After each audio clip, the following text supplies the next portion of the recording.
பஞ்சபூதங்களை வென்றவனாஞ்சனேயன் விடாமலே ஸ்ரீராமனின் பேரை சொல்லி பாடிடும்.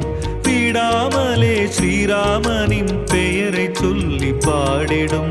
ராமதூதன் மாருதி நாமம் போற்றி நீ துதி. ராமதூதன் மாருதி நாமம் போற்றி நீ துதி.